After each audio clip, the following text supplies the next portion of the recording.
성주의 노래. 소태산 대종사 전차를 타고 동대문 종점에서 내리시었다. 매서운 바람이 낙산을 타고 고를 지었다.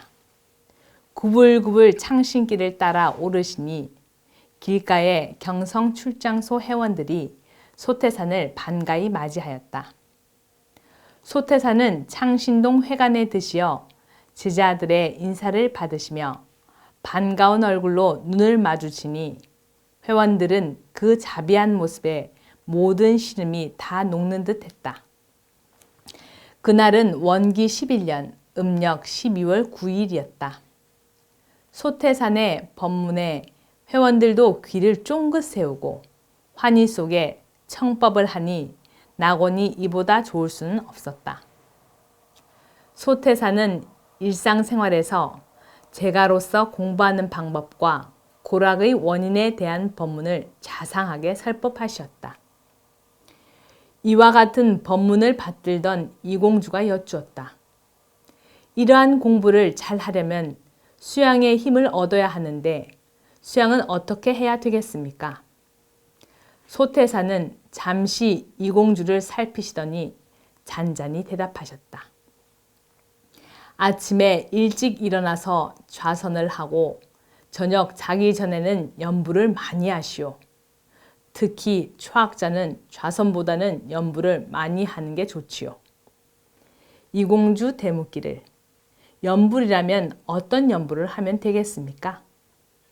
나무아미타불을 많이 하시오.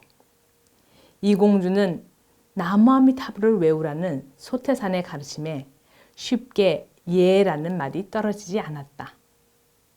어딘지 내키지 않았던 것이다. 노인은 모르겠지만 젊은 사람이 어찌 나무아미타불을 부르고 있겠나이까? 소태산은 이공주의 말을 듣고 잠시 생각에 잠기시더니 말을 이으셨다. 그럼 연불 대신 식구는 외울 수 있겠소? 예, 식구라면 얼마든지 외울 수 있겠나이다. 그렇다면 글귀 하나를 쥐어줄 것이니 받아 써보시오. 거래 각도 무궁화, 보보 일체 대성경. 옆에서 같이 법문을 받들고 있던 결혼한 지 얼마 안 된 성성원도 여쭈었다. 저도 연불은 부끄러워 못하겠으니 글귀 하나 쥐어주십시오. 그러자 소태산은 웃으시며 그러면 받아 써보시오. 영천 영지 영보 장생 만세 멸도 상동로. 이 식구를 많이 외우고 외우시오. 소태산은 갑자기 이공주를 부르시었다. 공주!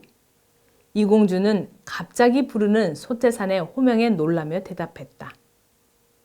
공주라는 법명의 뜻을 다시 말해보시오. 예, 세계가 함께 보는 구슬이 되라는 뜻입니다. 이어서 성성원을 호명했다. 성원이란 법명의 뜻을 새겨보시오. 성원은 소태산의 질문에 눈시울을 붉히며 아뢰었다. 저는 7째 딸입니다. 그런데 6이 사망했고 제가 태어날 때 남자이기를 바랐으나 딸이라 부모님은 많이 실망하셨습니다. 그러나 비록 여자지만 성인 같은 인물이기를 바라며 키우셨습니다. 이런 사정을 아시고 스승님께서 성인이 되고 싶은 바람을 이루라는 뜻으로 성원이라 지어주셨습니다. 소태산은 답변을 들으시고 말씀하셨다. 세계가 함께 보는 구슬이 되고 성인이 되겠다는 바람을 이루기 위해서는 이 글을 많이 외우고 외워야 하오. 성성원은 그 뜻이 궁금했는지 이공주를 바라보았다. 이공주는 그 뜻을 미루어 질문했다. 영천영지 영보 장생의 뜻을 알고 싶습니다. 원래 주문이란 1000가지로 흩어진 정신을 한 글귀에 집중하여 일념으로 만드는 공부법이며 수녀경계에 흔들리는 마음을 안정시키는 방법이요. 그러므로 뜻보다는 집중하는 것이 우선입니다. 그래도 그 뜻을 알면서 집중하고 싶습니다. 그러면 잘 들으시오. 영천영지라. 영천영지의 천지는 대상으로서의 천지가 아니라 나와 대상이라는 분별이 떨어진 그 자리에서 드러나는 천지미분전, 일념미생전의 자리입니다. 그러니 영천영지는 마음의 천지입니다. 그 자리를 봐야 합니다. 이공주는 스승님께서 마음의 당체를 직시해 주시는 은혜에 가슴이 울컥하였다. 영천영지는 현상적인 천지가 영원하다는 것이 아니라 이 천지인 줄 아는 역력한 그 자리가 불생불멸하여 영원하다는 것이요. 그러니 영보장생하여 만세의 생사를 건너버리고 일체의 분별을 여의게 됩니다. 그러므로 상대적인 짝이 끊어진 절대 자리로 항상 홀로 드러나 있는 청정 일념의 자리입니다. 이공주는 그 말씀에 황홀하여 새 세상이 열리었으며 세계가 함께 보는 구슬의 실제를 잡아 그 구슬의 광명이 드러내어졌다. 이공주 다시 여쭈었다. 거래각도 무궁화 보보일체 대성경의 뜻도 일러주십시오. 소태사는 기다렸다는 듯이 소매를 거두시며 말씀하셨다. 거래각도 무궁화라. 가고 오는 가운데 도를 깨쳐야 합니다. 이 도는 가는데 가는 것이 없고 오는데 오는 것이 없는 자리며 주는 사람이 받는 사람이요 받는 사람이 주는 사람이어서 주는 것이 받는 것이요 받는 것이 주는 이치입니다. 주고받는 거래가 음양상승같이 되는 것입니다. 이 거래의 도를 깨달으면 다 할 것이 없고 다 했다 할 것도 없는 무궁화가 피어납니다. 그리하여 생사를 자유하고 인과를 경영하여 복락을 장만하게 됩니다. 이어서 이 공주는 또 묻기를 그러면 보보일체 대성경이 됩니까?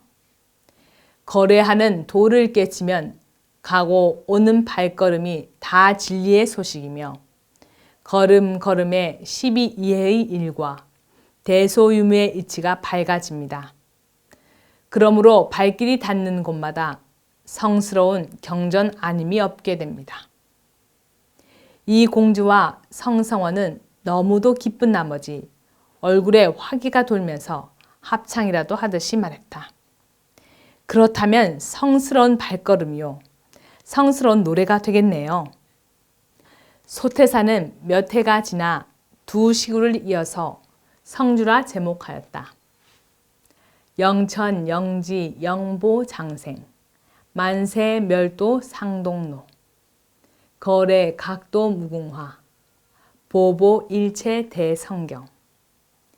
이 마지막 대성경의 구절에 따라 성주라 이름하였으며 이 성주를 많이 외워서 성인이 되려는 원력을 굳게 세우라는 뜻이었다.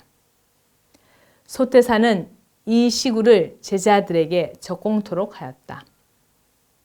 이 성주를 많이 외우면 불생불멸의 도와 인과보응되는 이치를 깨달아 성스러운 성인의 길을 걷게 될 것이요.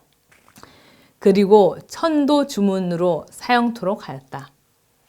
원기 15년 경성지회 창신동 회관에 회원 김낙원이 열반할 때 탈복식에서 회원들은 성주를 열과 성으로 외웠다. 성주는 창신동 골짜기를 따라 깊숙이 낙산을 따라 울려 퍼졌다.